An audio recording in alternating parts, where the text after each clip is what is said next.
I'm Vincent Loza, and I'm here presenting with Chao Song.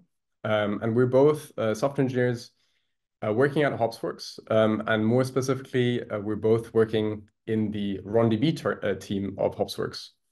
HopsWorks is developing a feature store with extremely high performance. And we use RonDB in the back end to be able to reach these performance levels. We wanted to speak about Redis because Redis has been receiving a lot of attention in the last couple of months, specifically because Redis has changed their license. I'll go a bit more into that in a couple of slides. But we won't necessarily be talking only about the licensing, but this gave us reason to actually look into Redis and make an analysis of how RonDB, the database that we're actually developing, compares to Redis, and whether there are actually intersections where perhaps RonDB can be used over Redis, and perhaps even where Redis is better than RonDB. We took around 2 weeks to investigate this, and this was super interesting for us as well. And we're very much looking forward to sharing what we've learned about both Redis and also RonDB. First of all, I'll be introducing us. I've been working on HopsWorks now for 3 years in the RonDB team. I have previously mostly had roles as a full stack developer, so front end, back end, but have done software engineering of distributed systems here in Stockholm as my master's degree, and have also done some research at the KTH lab, both with my master thesis, but also for internships. I'll briefly pass it on to Chao, who can also introduce himself. Hi there. My name is Zhao, and I'm glad to be here as a co-speaker of this webinar. And I've been working as a database developer for almost 10 years. And my first job, I mainly focused on NoSQL development. I developed Redis-like persistent on-disk Redis, which gained a lot of popular in China. And after that, I participate Alibaba Cloud and focusing on the relational database development. So I'm very interested in the database development, especially in the data storage engine. So yeah, I'm glad to be here, learn and share any interesting thought with you. Okay, thank you. Okay. So firstly, we'll be talking about just the very basics of Redis and RonDB, what they actually are and how they relate. Also, just like kind of like a brief structure of what they kind of look like. So Redis, as you might know with some background of Redis, stands for Remote Dictionary. It was founded in 2009 and is in-memory a key value storage server. It's a bit like a data structure server. That's kind of how we see it, whilst RonDB is more a data server, right? So RonDB is a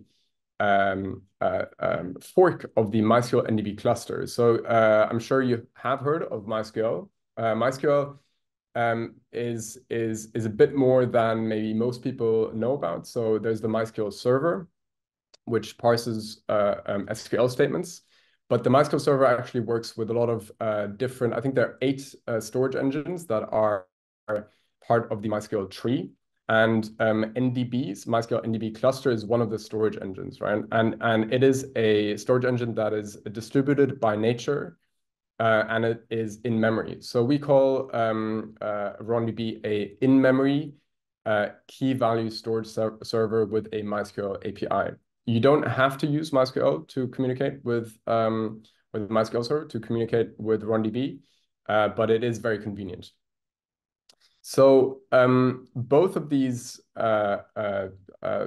storage servers support some kind of partitioning, replication, data persistence, various types of data types, such as geospatial or JSON data types, and very low latency. And we'll be going into almost every one of those points in further slides, trying to do a detailed analysis of how these two compare. So just briefly, what actually happened with the Redis license? We weren't actually too sure ourselves, so we obviously dug into this. And what happened is that starting from Redis 7.4, the company that owns Redis in that sense used to be called Guarantee, then renamed to Redis Labs, and now is actually called Redis itself.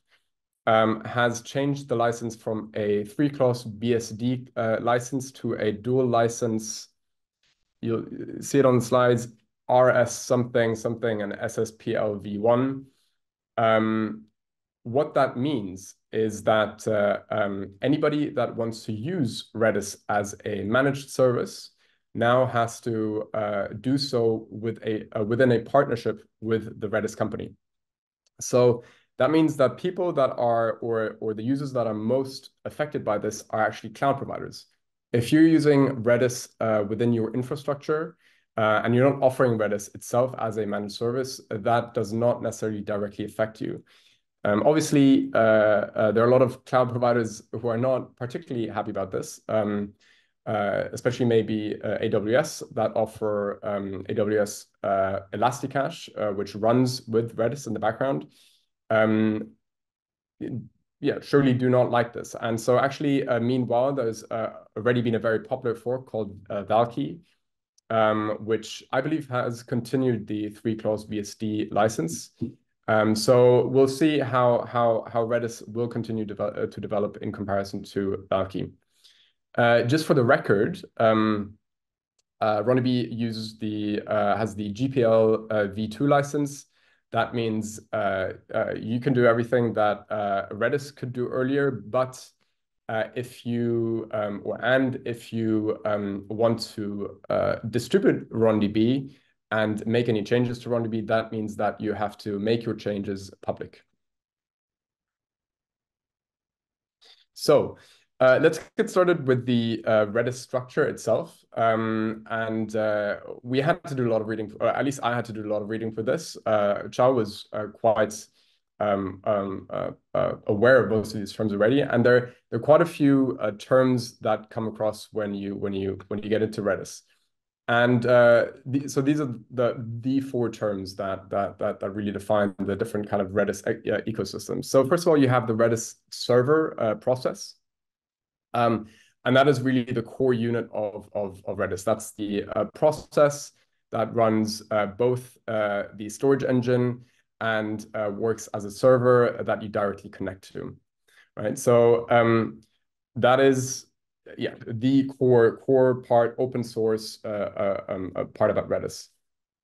You then also have a Redis Sentinel, which is another separate process actually, and that is used for replication. So you can already use the Redis server process itself for replication, but Redis Sentinel takes care of leader follower failover, so monitoring the 2 processes. And that also means that using Redis Sentinel, you actually also need a quorum to decide who's going to be the next leader, and who will continue being the followers.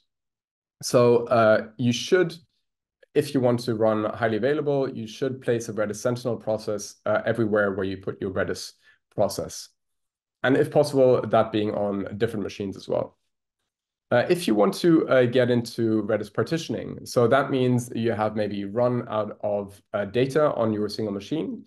You can use what Redis calls partitioning, and that will use built-in hash partitioning. So built-in really means that the partitioning is still part of the Redis server original kind of open source process, and you can use that partitioning to split your data between different Redis instances. And so lastly, you have a Redis enterprise cluster, and that is you can see that on the figure at the bottom right. That is a kind of combination between open source layers and closed source layers. And so open source still means the Redis server. It does actually not use Redis Sentinel for HA monitoring, but instead it uses a new process called the cluster manager. I've not seen that open source. I'm very sure that is closed source. The proxy I have seen used, well, is still open source, but has not been maintained since 4 or 5 years. So I assume it has been forked and been continued to work on, worked on closed source. So the proxy is something like a partition router, router. So you as an end user can always use a constant database endpoint, and the proxy will, first of all, work as kind of like a multiplexing, a proxy, but also make sure that the requests you make will be forwarded to the correct partition, right?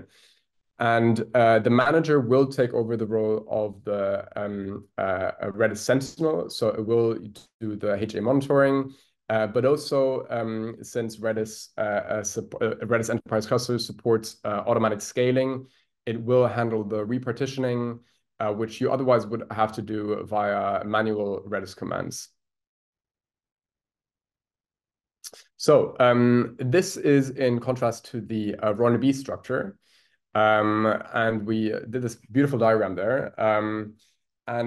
So this is really in order to show how there's a difference. Well, I mean, so RonDB itself is at the bottom. It's like I said, distributed by nature. You have your data nodes and you have a management server. So those are purely RonDB specific components.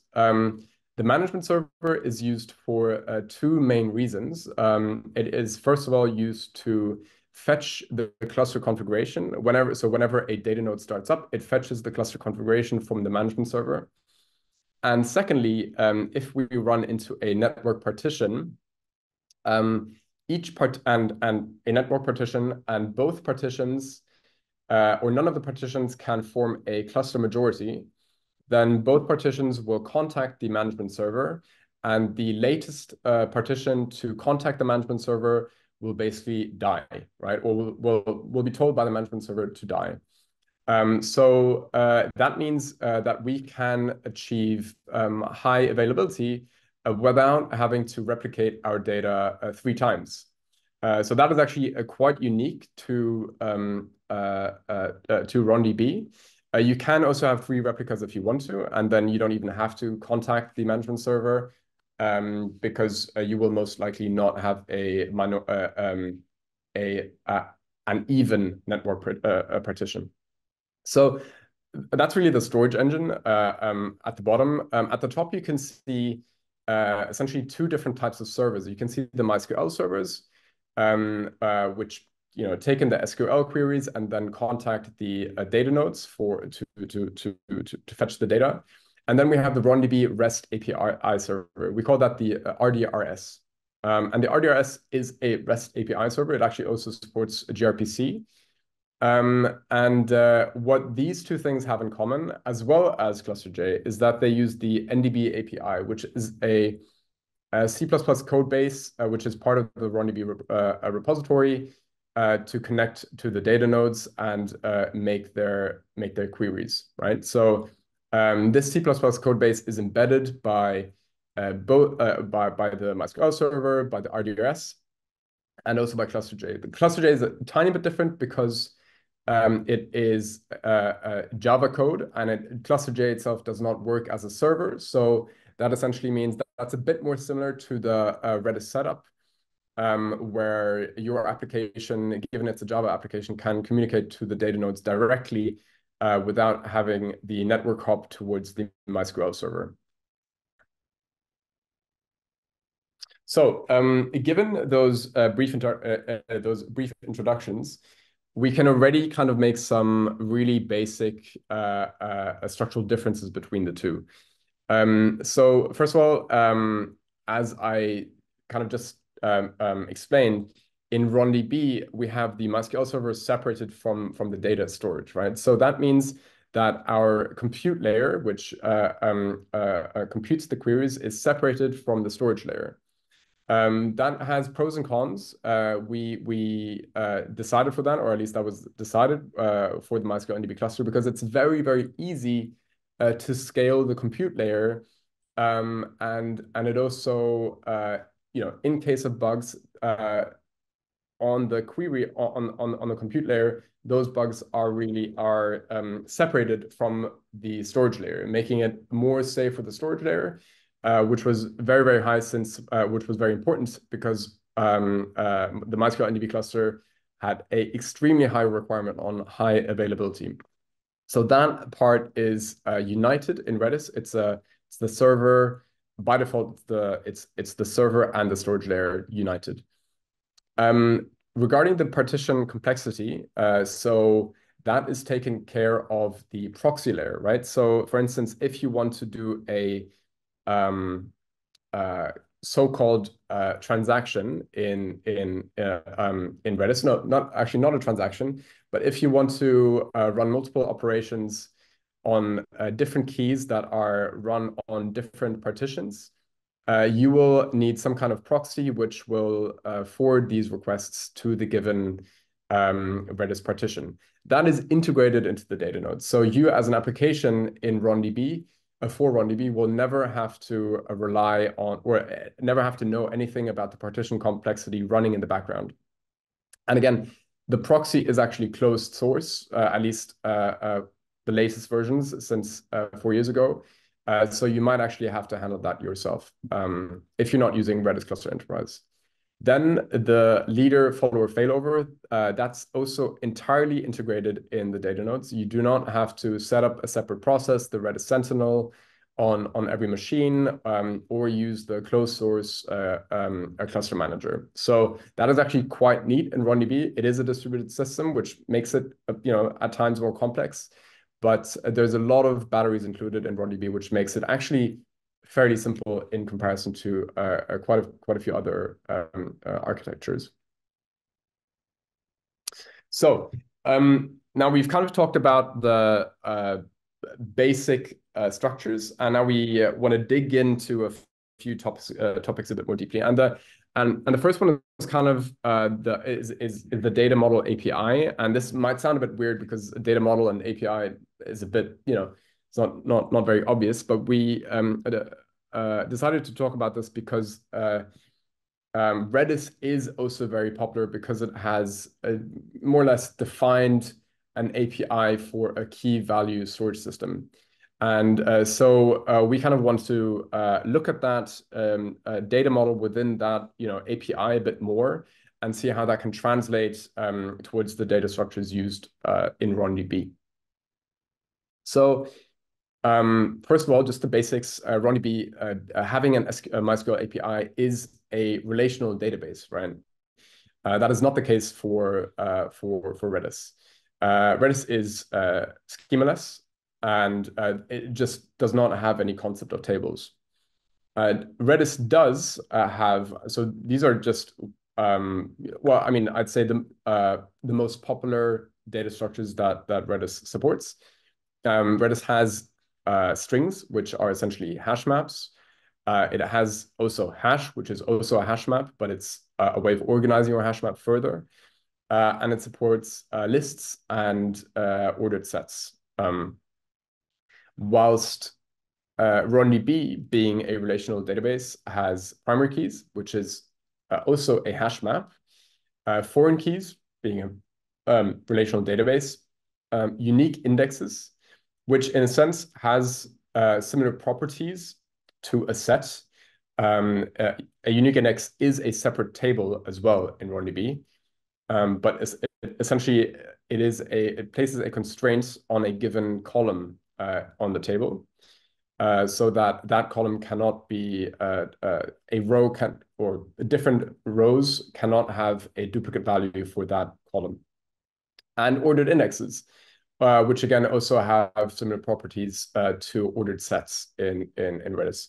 Obviously, if you're if you're interested in replacing RonDB by Redis, there are different ways of translating string or hash into the model that RonDB has, other than using the built-in indexes such as unique index or ordered index. But those are just kind of to somehow try to map the two different data models of these two storage servers.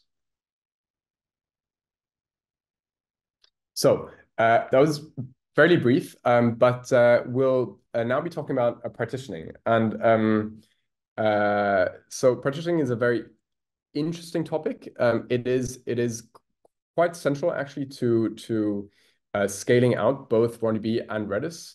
And so we actually decided to, because there's a lot of kind of ambiguity towards what partitioning actually means. So we decided to here just have a small, actually a fairly small pretext to what actually the difference is between partitioning and sharding within databases. And so essentially partitioning means that you try to order your data so that retrieving it is more efficient, right?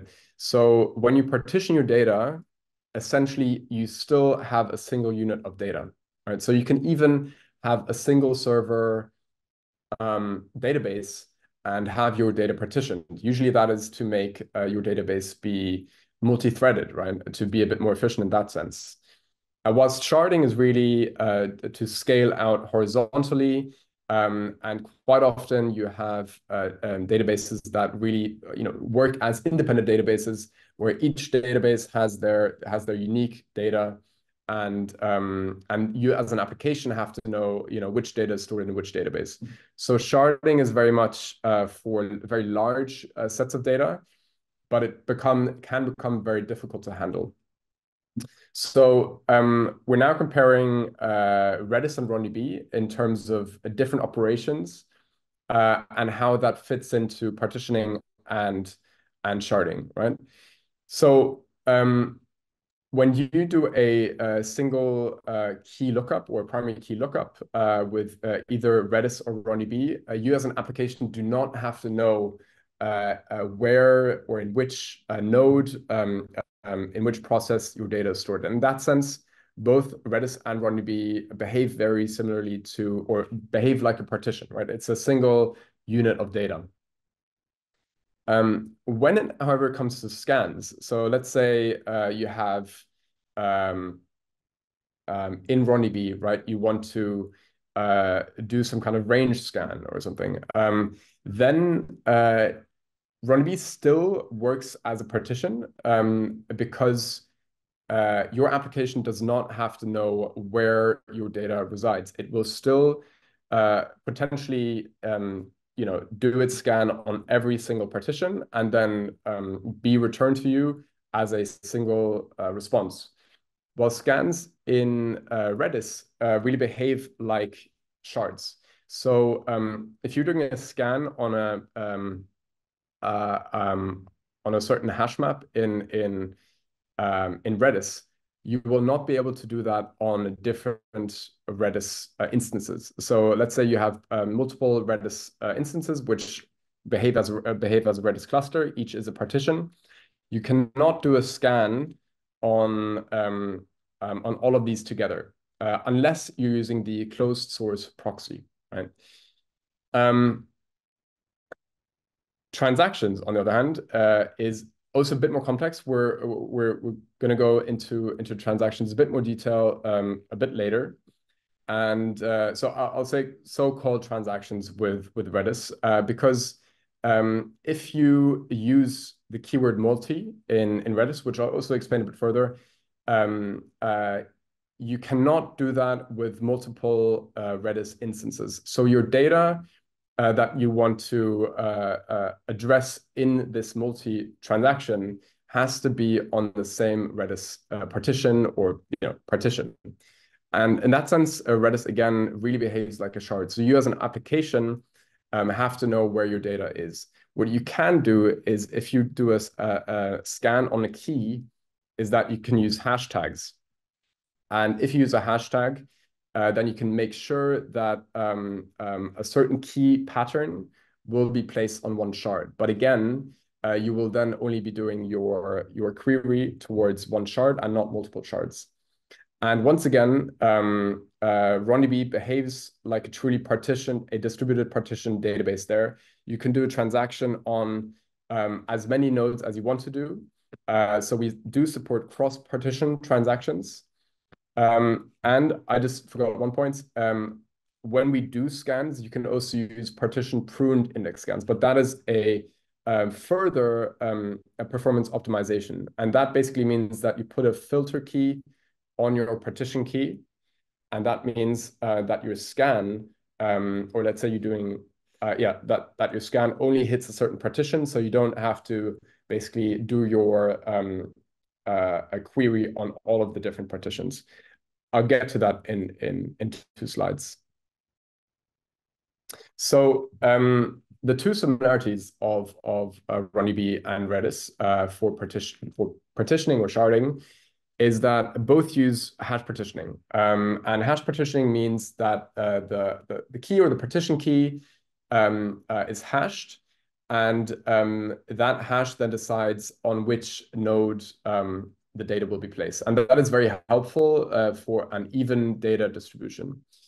And you can scale horizontally, meaning you can add a partition to both RonDB and Redis, and you basically use the Redis or the RonDB client to do so.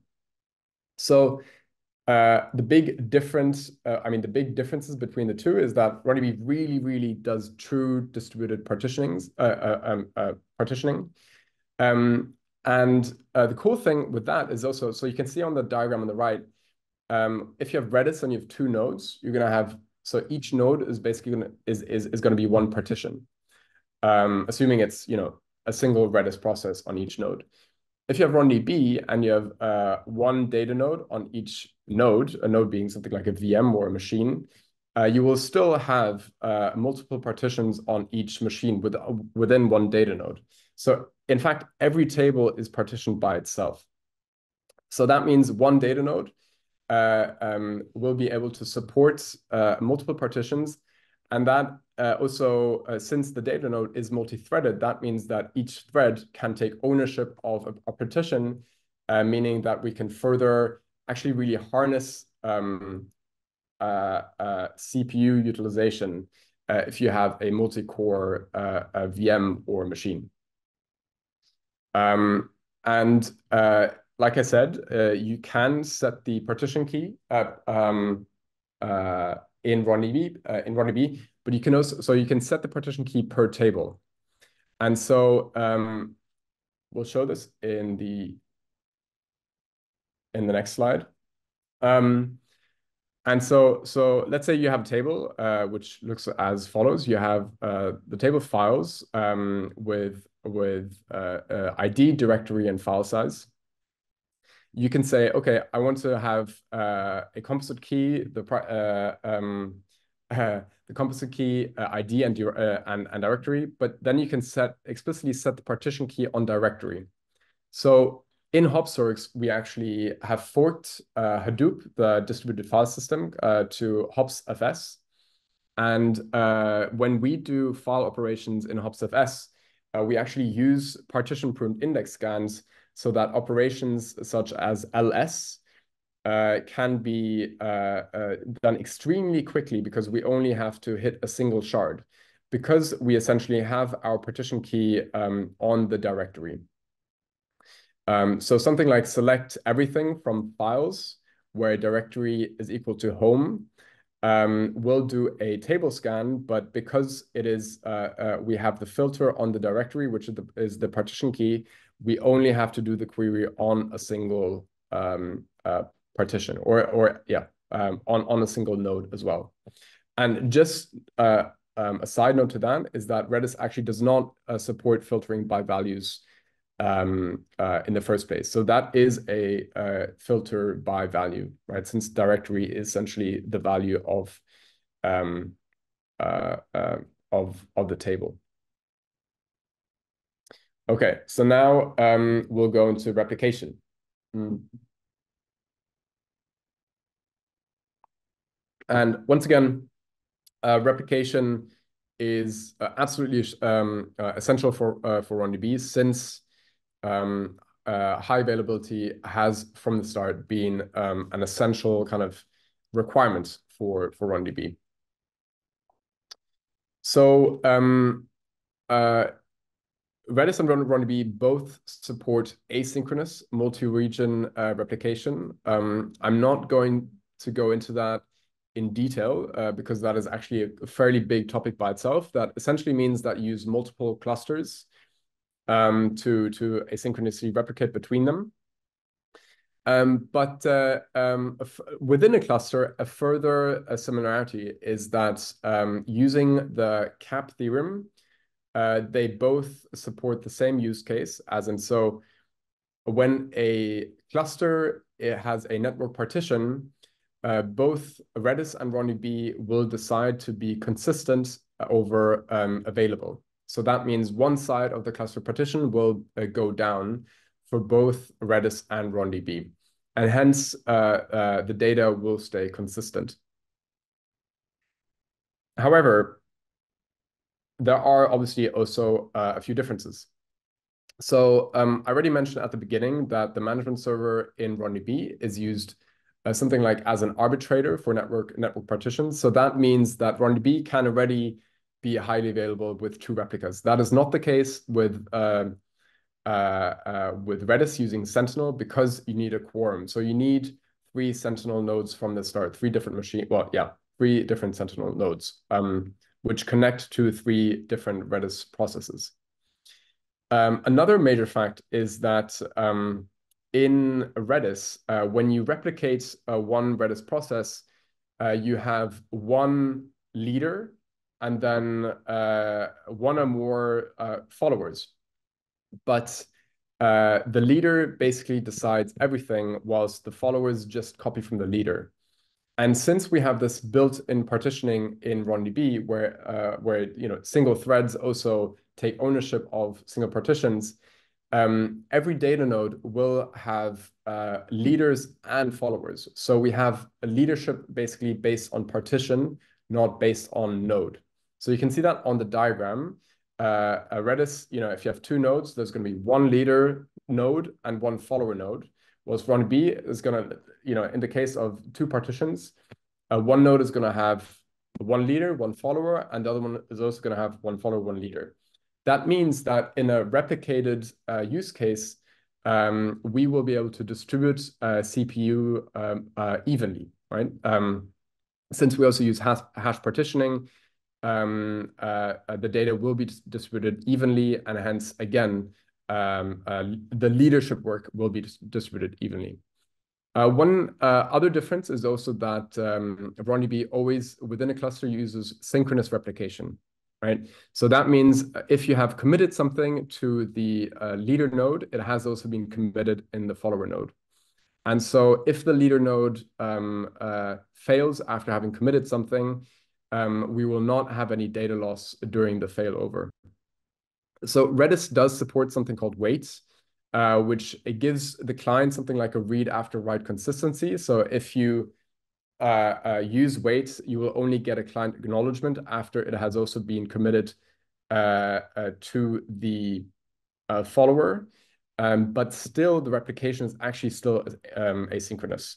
So you get something that looks like synchronous replication, but it's still asynchronous replication at heart.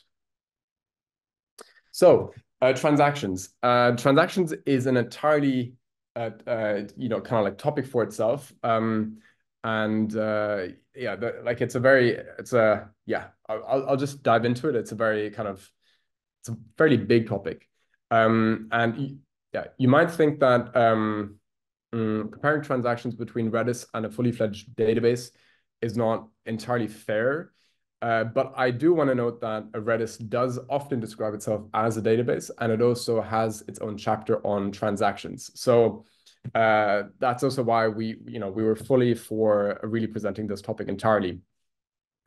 And so what makes out a transaction, right? So like I think like the most basic transaction the most common transaction you can think about, well, not most common, but yeah, basic, is when you think about your bank and you're making a transaction, so like one person is subtracting 500 euros from their account, another person is adding 500 euros to their account. So you're basically making this transaction, moving money from one account to another account. So those are two operations. And you want that to happen atomically, it has to be consistent, and hopefully also durable. Isolation, I'll get to that later. Atomicity means all or nothing, right? You don't want the 500 euros to be subtracted and then the other thing fails, or the other way around. That really should not happen. Redis, as mentioned earlier, they support the keyword multi, which means that if you first use multi, one Redis instance will run all of the client commands after one another. So there's not going to be any other client command in between those client commands. So in a way, it seems to be atomic, but it's only atomic because it's done a single unit. But it can still happen that one of these statements fails, and Redis does not support rollbacks. So it's not all or nothing. It's maybe one fails, and actually, if one of those statements fails, it will still continue with the next statements. So that is really a transaction killer. You cannot just say, okay, well, I'm still going to continue, and I'm not even going to try to roll back one part of the operation if the other operation failed. RonDB supports atomicity via the non-blocking two-phase commit protocol. Non-blocking means that it is fault tolerant.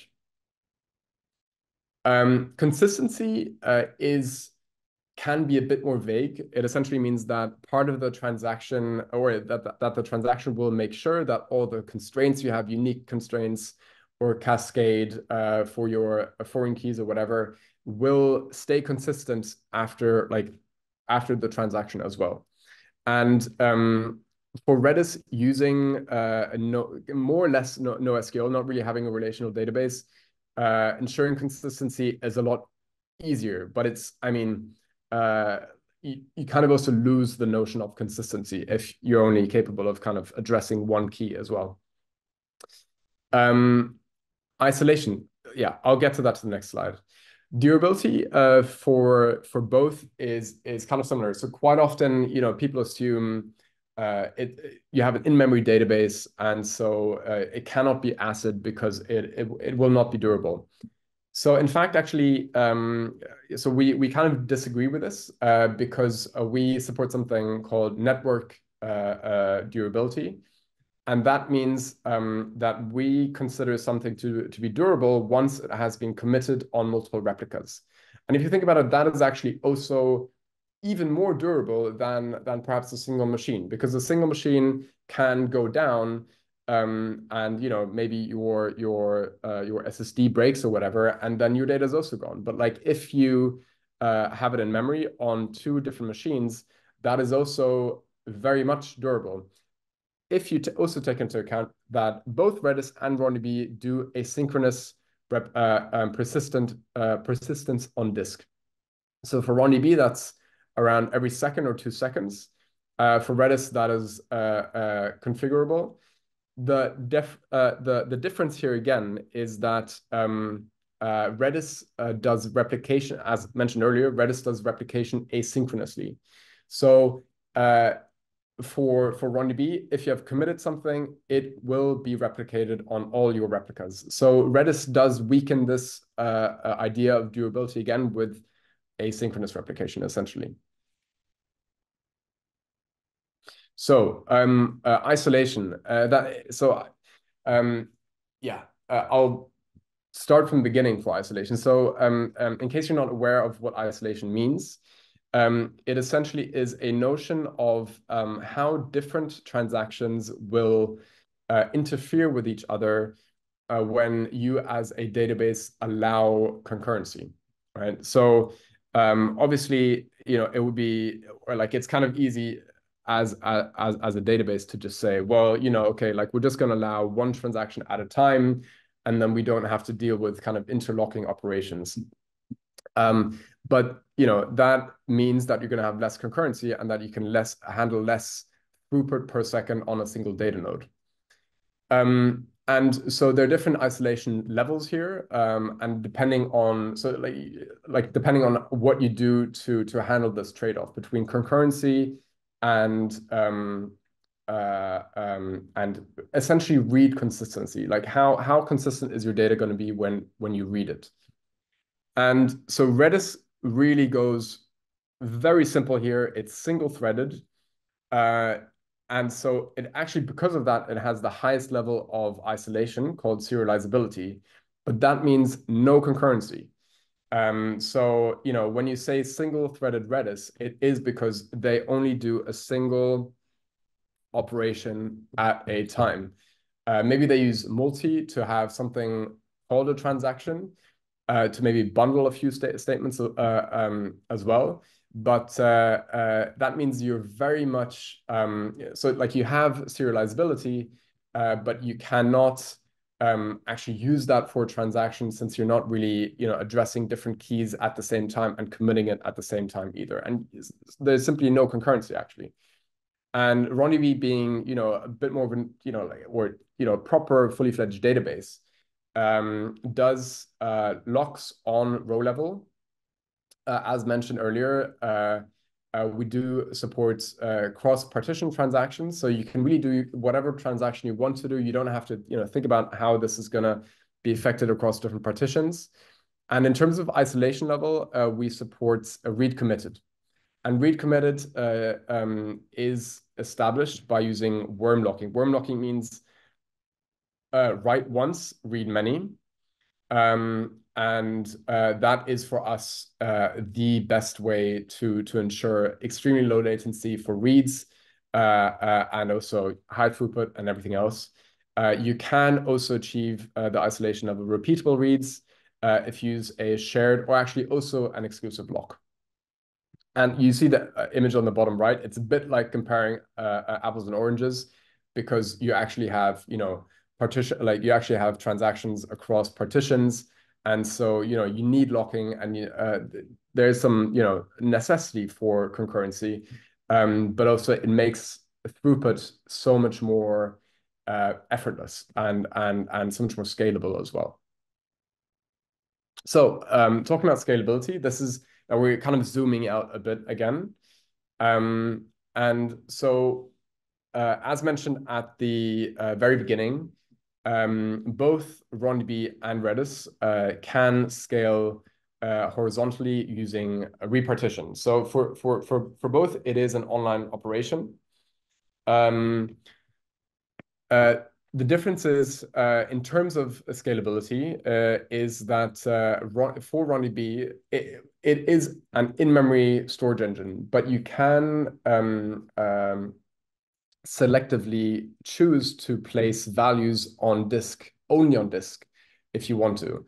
So that means, if you have some kind of table or something where you feel like, okay, well, in this specific case, this is going to be a lot of data, and we do not necessarily want to have this in memory, you can decide to scale out in terms of storage and place that on disk, right? As mentioned a few times now, meanwhile already, RonDB has multi-threaded data nodes. So that means that if you have a machine with a lot of CPUs, you just need a single data node on that machine to be able to, achieve that, vertically scalability and really harness all the CPU power of that one machine. With Redis, you would have to literally create one Redis instance per CPU, and then have a proxy on top, which then sends that request towards or have some kind of like constant database endpoint. And again, it's closed source, so it's more difficult to harness that scalability. Compute is separated from data. So that means if you're planning to have more complex queries where, you expect your compute layer to do more work, RonDB will be able to scale out that part effortlessly without having to take care of any data distribution or whatever, right? So you can just have whatever, scaling from 2 to 10 MySQL servers is very easy, goes very quickly, and does not require any repartitioning, which can always take time, and also use some performance or subtract some performance. Redis, on the other hand, so in terms of scalability, I guess it has the advantage that if you start a single Redis instance, it will start off with an extremely low memory footprint. So this is in contrast to RonDB, where the data nodes will allocate all the memory from the start and will not share that memory with any other process because that memory is entirely holy for them. They don't want to dynamically allocate memory in the middle of some kind of process. They want to know from the start what data they have. But that also means that if you don't actually use a lot of data, or you don't really fill up your memory with data, you will still be allocating the memory that you have allocated from the start. So again, in terms of scalability, so we did a benchmark in 2021 where we actually compared single-threaded RonDB with a Redis instance. And there is actually, so single-threaded RonDB came from, so that was what we used to have 15 years ago. That was the standard implementation where everything was also handled by a single thread. So we tried to compare the two with reads per second. And even for single-threaded RonDB, we were actually able to really outperform Redis in terms of throughput, in terms of reads per second. And so we used a 30-core machine. The 32 cores were not necessarily used given the single-threaded instances. But the latency was very similar for both RonDB and Redis, extremely low with around 25 microseconds. We used 16 client threads and 50 reads per batch using batch reads. So you can see the link there where we describe it in a bit more detail. So I believe this is the last point. So the different use cases. So when do you want to use RonDB? When do you want to use Redis? Or what are kind of like the pros and cons of what we described? And so for RonDB, it's really data consistency is what's extremely central. It is a SQL database. It has relational support. Anything that is not consistent with data does not work for RonDB. So like if that is absolutely key for you, then RonDB is a very obvious choice. Coming with that, we have comprehensive support of transactions. You can treat RonDB as any single server database. It will be able to handle your transactions very well. It has effortless throughput. I explicitly say effortless because you don't, if you have a 32 core machine, you don't need 32 data node instances. You can have one data node instance, which will just, use those 32 cores. And thereby very, very easily really use all the throughput you want to be using. And also, if you want to combine your in-memory very low latency with some tables that have larger data sets, then again we highly recommend RonDB because values can be placed on disk only. So Redis, on the other hand, is if you just want to get just started, it is very easy to get started with Redis. It is a single united compute and data server, single instance, low memory allocation from the start. It is a whole different story if you want to scale out, partition, and all of that. I don't think I do think you might be wasting your time if you don't go with Redis Enterprise Cluster, which is not the case with RonDB. You can deploy it by yourself, distributed. Redis has a simpler API. I'm going to get into that into the next slide as well. Since it is a single united computer and data server, it does have low latency due to a reduced network hop. Now, I mentioned this at the beginning. You can use cluster J to immediately communicate to the data nodes. You can also have shared memory between the MySQL servers and the data nodes if you want to, if that latency hop is important to you. But that is just the default in Redis, right? So compute and data is one instance. And lastly, Redis does support pub sub concept of pub sub. We do not have that in RonDB. I also didn't hugely research this for this talk. And lastly, I think this is quite, might be quite obvious from this presentation, but both RonDB and Redis have very high availability. RonDB actually does have, I think it's called ultra high availability. It has 6 lines that have actually been has been an instance with the company that deployed thousands of clusters over 10 years with MySQL NDB cluster, where those clusters did not go down a single time in those 10 years. So I think that even corresponds to 7 lines or maybe even 8 lines. I'm not entirely sure. And similarities are very, very low latency for both use cases. So if that is important to you, then both solutions will apply to you. So how will RonDB look like in the future? So we are increasing our support for Kubernetes. That is actually my personal job at HopsWorks, to go full in with managed RonDB, similarly to maybe Redis Enterprise Cluster.